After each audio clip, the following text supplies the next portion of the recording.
todas y a todos, muchísimas gracias por la presentación y por la oportunidad de participar en este quinto encuentro de escuelas.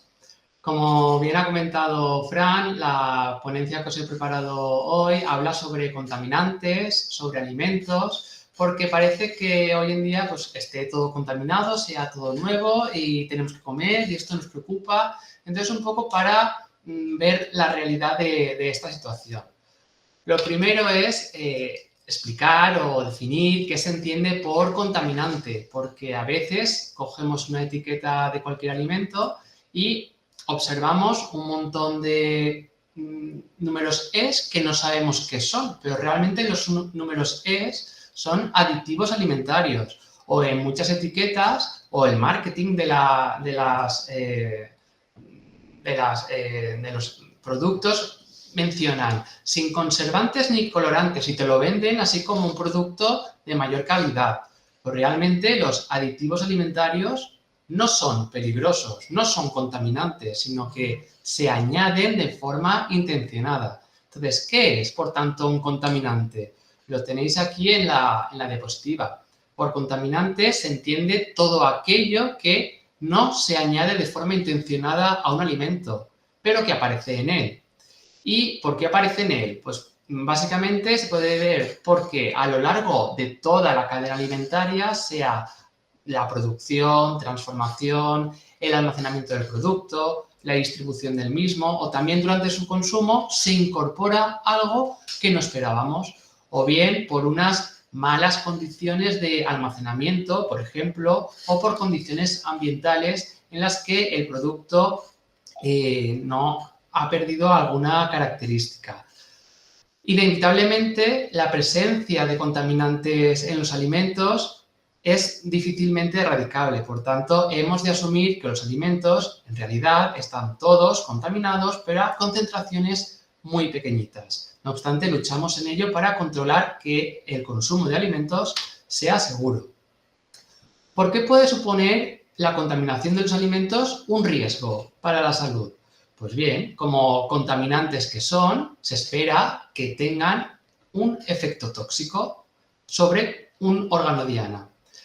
Y hemos de asumir que los alimentos están contaminados y también hemos de asumir que nosotros tenemos que comer varias veces al día. Por tanto, debido a la presencia de estas sustancias tóxicas y a que estamos expuestos a lo largo del día y a lo largo de toda una vida a muchos de ellos, puede convertirse en un problema de salud pública y, por tanto, afecta a la calidad y seguridad de nuestros alimentos.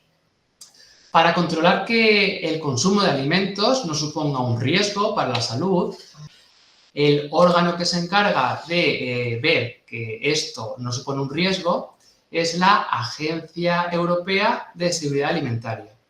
Y esta Agencia de Seguridad Alimentaria es la que recopila toda la evidencia científica que hay en un momento dado sobre un determinado contaminante. Y con esa evidencia científica, con esos datos, emite un informe final. Este análisis de riesgo de los contaminantes es un proceso complejo en el que no únicamente participamos los científicos únicamente formamos parte de esta evaluación del riesgo. Nosotros analizamos y emitimos un informe, pero luego están los gestores del riesgo, que son los políticos, y luego también la comunicación del riesgo, que ahí juega un papel fundamental los medios de comunicación. Y en definitiva, este círculo vicioso, por denominarlo de alguna forma, es el encargado de realizar un análisis del riesgo. Bien, como os decía, los alimentos están contaminados, todos, a concentraciones muy pequeñitas, pero todos los alimentos tienen algo, y ese contaminante lo vamos a llamar peligro. Para que entendáis un poco la diferencia entre peligro y riesgo, he recuperado esta infografía, en la que el peligro, que es un contaminante o es un tiburón. Pues bien, si yo no como, obviamente no voy a estar expuesto a esos contaminantes que están presentes en los alimentos. Si yo no me baño en una playa, seguramente, con toda certeza, ese peligro no me vaya a ocasionar ningún efecto adverso. pero hay que asumir que para tener un buen estado de salud hay que alimentarse. Y entonces aquí entra en juego la palabra riesgo. El riesgo es aquella probabilidad de que ese peligro me ejerza un efecto adverso. Es decir, sé que los contaminantes aparecen en los alimentos, pero asumo ese riesgo y para asumir ese riesgo ya están las autoridades sanitarias detrás que se encargan de controlar que los niveles de los contaminantes que aparecen en los alimentos, que como digo es inevitable, sean los más bajos posibles a fin de garantizar la salud de la población. Nosotros, como toxicólogos o como científicos, lo que necesitamos es desarrollar métodos analíticos capaces de determinar una gran cantidad de contaminantes distintos, tener en cuenta que los contaminantes, unos son polares, otros son apolares, unos son volátiles. Es decir, desarrollar un único método que determine todo es impensable, sería lo ideal. Pero los químicos analíticos, como ha comentado antes los anteriores ponentes, desempeñan un papel fundamental desarrollando estas herramientas que nos permiten ver a qué nivel o qué contaminantes y a qué concentración se encuentran. También hemos de realizar campañas de muestreo para ver que todos estos contaminantes que están presentes en los alimentos, ver qué alimentos tienen de más, qué alimentos tienen menos. También tenemos que tener claras las tendencias de consumo, porque si una parte muy importante de la población consume porque está en la base de la pirámide, imaginad cereales y productos a base de cereales, va a estar mucho más expuesto a los posibles contaminantes que hayan en esos alimentos que no, por ejemplo, en un derivado cárnico, que el consumo es mucho menor que un pan. Y, obviamente, también se necesita de estudios de toxicidad, y aquí es lo que hacemos nosotros, sabiendo ya qué contaminante existe en qué tipo de alimento, lo que hacemos es ver cuánto de tóxico es y ver si ante una exposición a distintas células va a suponer un cambio o va a provocar algún efecto a distintos niveles.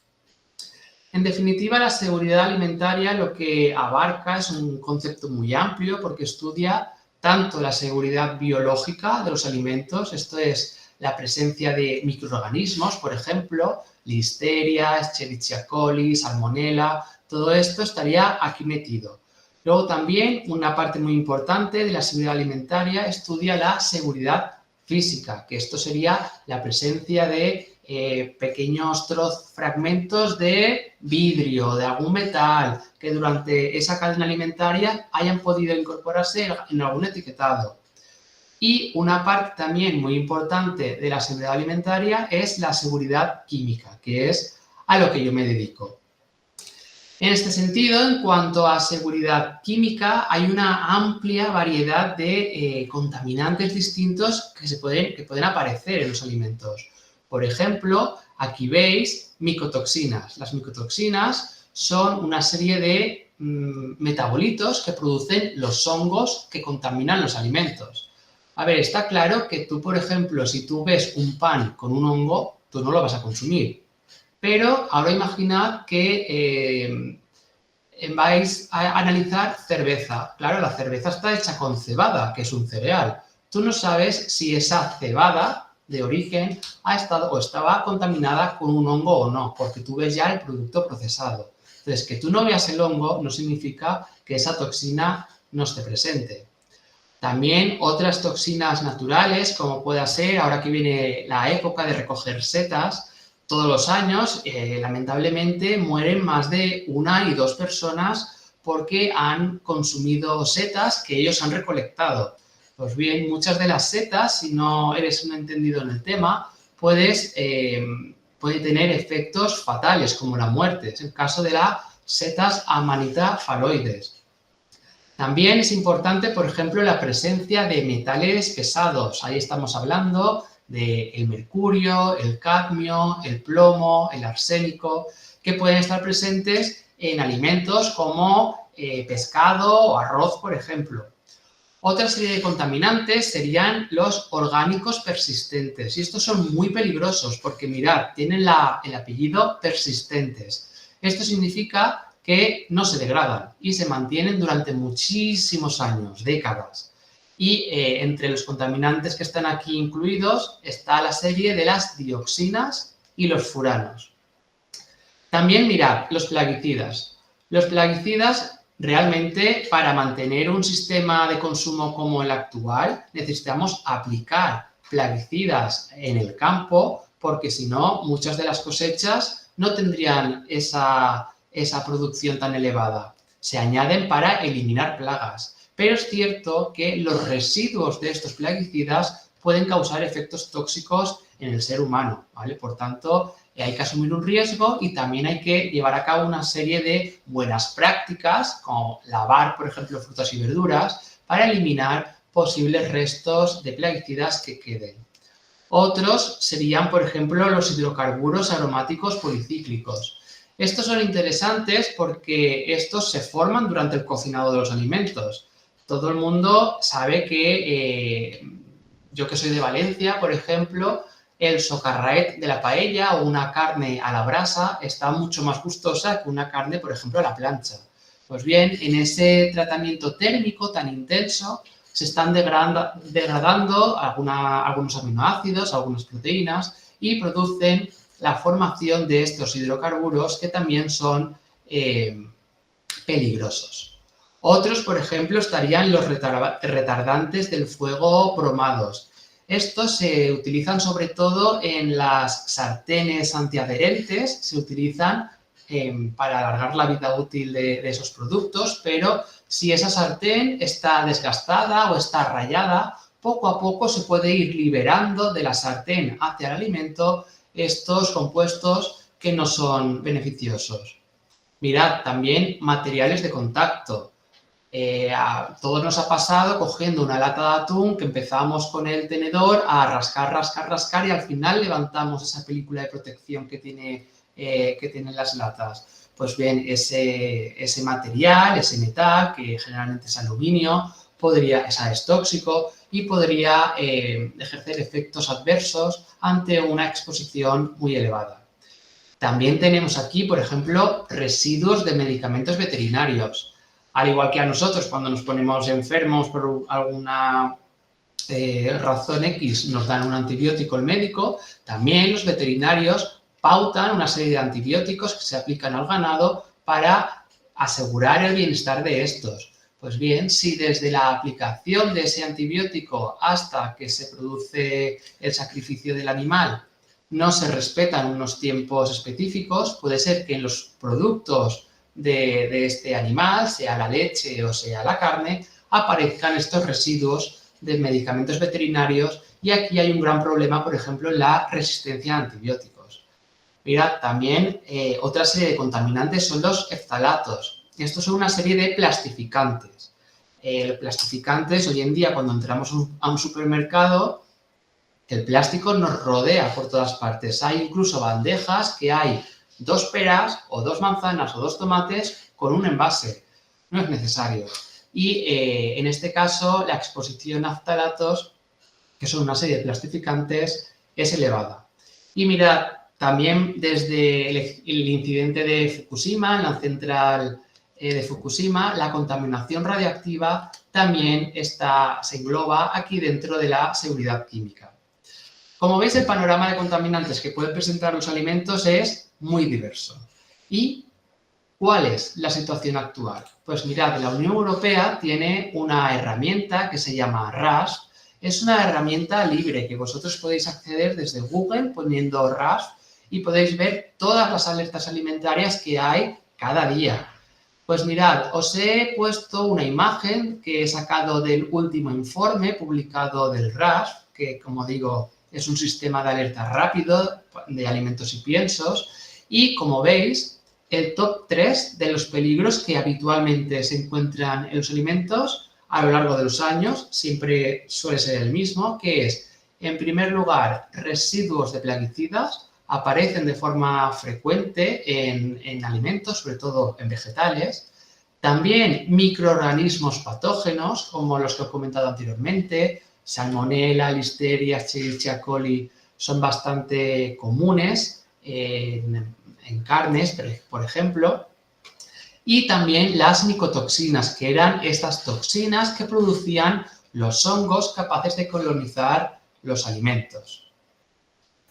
Jelko, si no te importa aligerar un poquito, por favor. Sí. Gracias.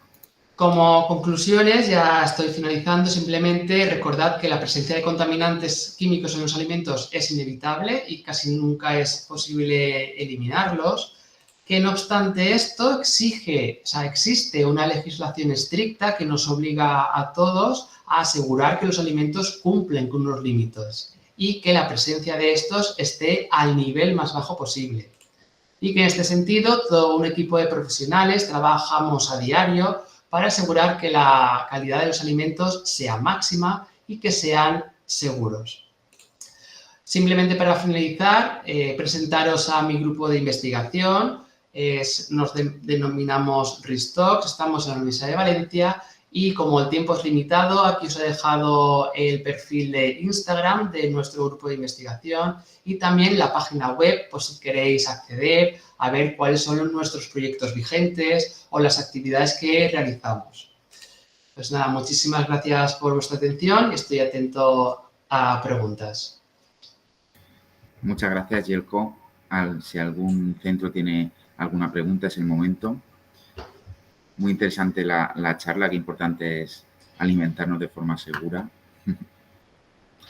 A ver si tenemos alguna pregunta.